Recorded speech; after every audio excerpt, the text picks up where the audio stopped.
Hello guys, how are you? I hope you all are doing well. Welcome back the Indian Mind Translator Must Use English series. आज हमारी episode 13 है।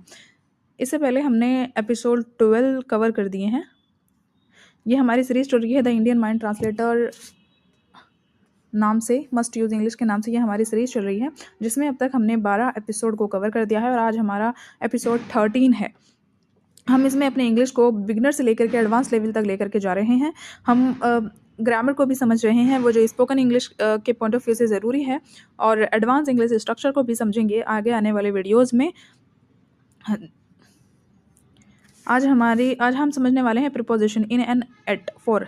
इनका सही इस्तेमाल, हम इनको कहाँ कैसे यूज़ करें।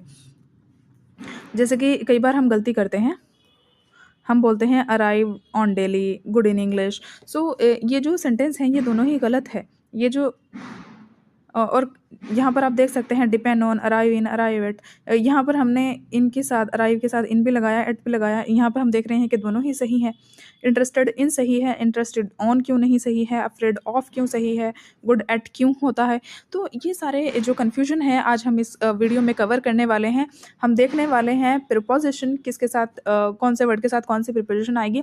हम कुछ फिक्स्ड प्रीपोजिशन को भी कवर करेंगे और इनके इस्तेमाल को भी सही तरीके से समझेंगे कि कहाँ हम कब और किस तरीके से इनको यूज़ करें।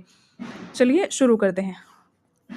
सबसे पहले हम समझते हैं इनको कि इन हम कहाँ लगाते हैं। जब सेंस आ रहा हो अंदर के भीतर लंबे समय के लिए, तो इस सेंस, जब ये सेंस आता है तब हम इनका यूज़ करते हैं क्लोज्ड प्लेस या एरिया के लिए, जैसे room, city, country, bag, box, water etcetera.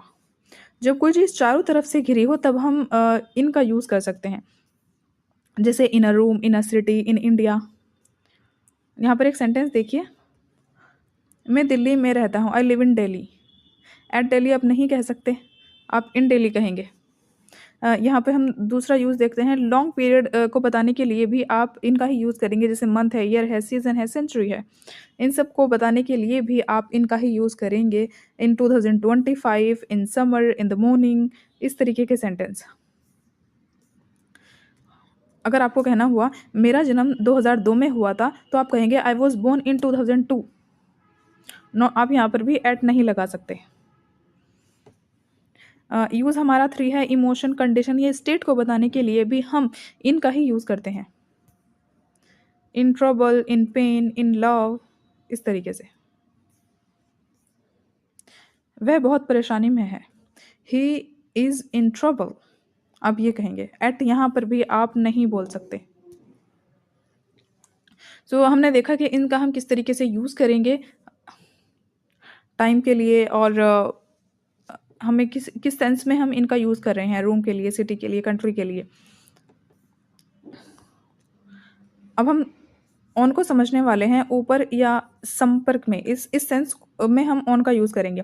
Surface के लिए, जैसे कि यहाँ पर जब किसी चीज़ किसी सतह को छू रही हो तो हम वहाँ पे ऑन का यूज़ करते हैं। एग्जाम्पल हम देखते हैं, on the table, on the wall, on the floor. जैसे कि यहाँ पर एक टेबल है, तो टेबल के ऊपर ये इसकी सतह है और इसके ऊपर जो चीज़ है वो ऑन द टेबल है। दीवार है, दीवार के ऊपर बेसिकली कुछ होता है तो हम उसको भी ऑन द वॉल कहेंगे। फर्श के ऊपर कुछ पड़ा है तो ऑन द फ्लोर हम यूज़ करेंगे। किताब मेज पर है, the book is on the table. Table होती है और वो जो उसकी सतह है उसके ऊपर जब कोई चीज़ है तो हम उस पे ऑन का यूज़ करेंगे। हम वहाँ पर ओवर नहीं बोल सकते, जबकि वो ओवर का मतलब भी ऊपर होता है। आगे आने वाले वीडियोज़ में हम उन को भी समझेंगे कि क्यों हम ओवर नहीं बोल सकते, क्यों हम ऑन ही बोलेंगे। डेज़ और डेट को बताने के लिए भी हम ऑन का ही यूज़ करते हैं, जैसे on Monday, on Sunday, on 15 अगस्त, इस तरीके से। मेरी परीक्षा सोमवार को है, my exam is on Monday. Device या मीडिया के लिए भी हम ऑन का यूज़ करते हैं, for example on TV, on phone, on YouTube, इस तरीके से। I am watching video on YouTube, इस तरीके से कहेंगे आप। मैंने ये वीडियो यूट्यूब पर देखा, I watch this video on YouTube.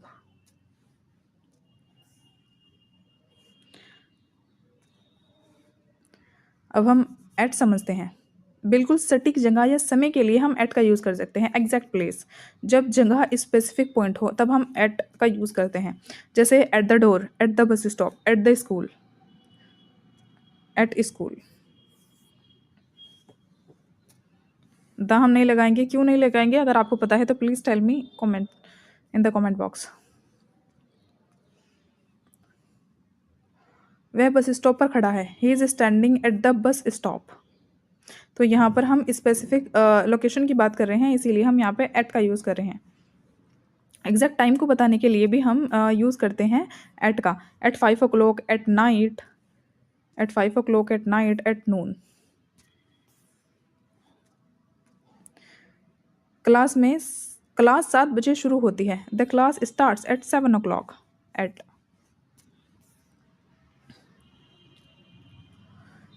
Expressions को बताने के लिए भी हम एट का यूज़ कर सकते हैं, लेकिन यहाँ पर ये कुछ ऐसे वर्ड है जिनके साथ हम फिक्स्ड प्रीपोजिशन को लगाते हैं। तो यहाँ पे गुड के साथ भी एट का यूज़ करेंगे, बैड के साथ एट, लाफ एट, इस तरीके से।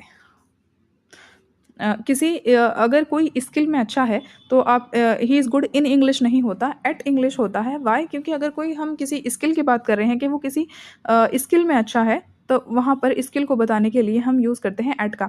वह इंग्लिश में अच्छा है, he is good at English, not in English.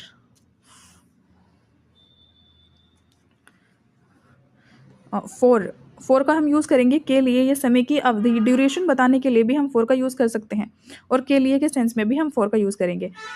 सबसे पहले हमारा यूज़ है पर्पज़ को बताने के लिए, उद्देश्य को बताने के लिए हम फॉर का यूज़ कर सकते हैं, जैसे for you, for study, for help.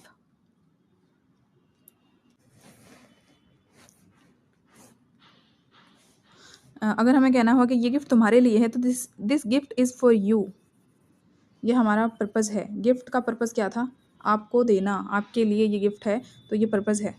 तो इसको बताने के लिए भी हम फॉर का यूज़ करेंगे। ड्यूरेशन, कितनी देर तक, ड्यूरेशन को बताने के लिए भी हम फॉर का यूज़ कर सकते हैं। टाइम लेंथ के लिए हम यूज़ करते हैं फॉर का। For 2 hours, for 5 days, for a long time, इस तरीके से। मैं 2 घंटे से पढ़ रहा हूँ। I have been studying for 2 hours।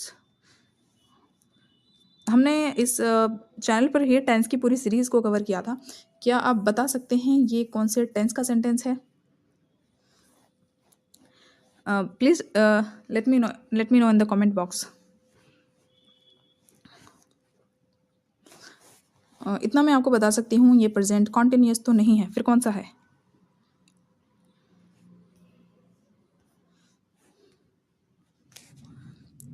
Reason या कॉज बताने के लिए भी हम फॉर का यूज़ कर सकते हैं। Famous for, punished for, non for, ये ऐसे वर्ड हैं जिनके साथ आपको फॉर लगाना पड़ता है। ये फिक्स्ड प्रीपोजिशन, इसीलिए हम इनको फिक्स्ड प्रीपोजिशन कह रहे हैं।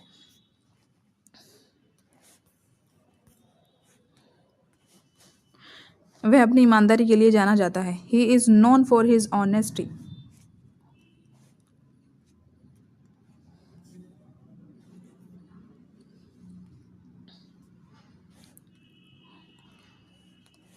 ये है वो common confusing verb plus preposition. In word के साथ हम यही प्रीपोजिशन को यूज़ करेंगे। ये फिक्स्ड है। डिपेंड के साथ हम ऑन लगाएंगे। अराइव इन लगाएंगे अगर सिटी या कंट्री की बात हो रही हो। अराइव एट लगाएंगे प्लेस के लिए। इंटरेस्टेड इन होगा, अफ्रेड ऑफ होगा, good at. I depend on you, मैं तुम पर निर्भर हूँ।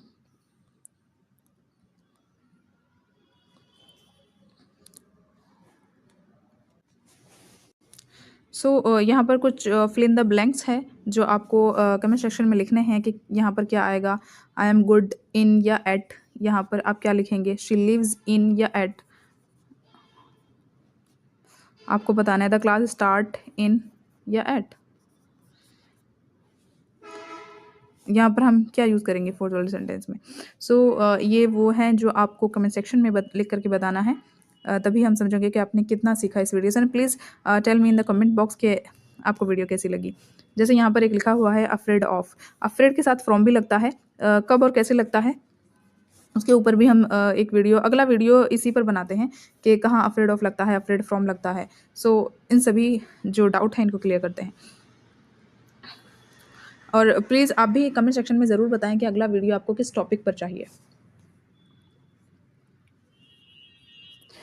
कभी कभी कुछ वर्ड ऐसे होते हैं कि उनके साथ प्रीपोजिशन फिक्स हो जाती है, कुछ सिचुएशन में फिक्स हो जाती है। अगर वो सिचुएशन बदल जाती है तो प्रीपोजिशन भी बदल जाती है। सो उन सभी चीज़ों को हम कवर करेंगे। एंड क्या आप सब सीखना चाहते हैं फिक्स प्रीपोजिशन, जो कि एक बहुत ही कन्फ्यूजिंग सा टॉपिक लगता है कि कौन से वर्ड के साथ कौन सी प्रीपोजिशन को लगाएं। अगर आप सीखना चाहते हैं फिक्स प्रीपोजिशन तो प्लीज़ कमेंट सेक्शन में ज़रूर लिख करके बताएं।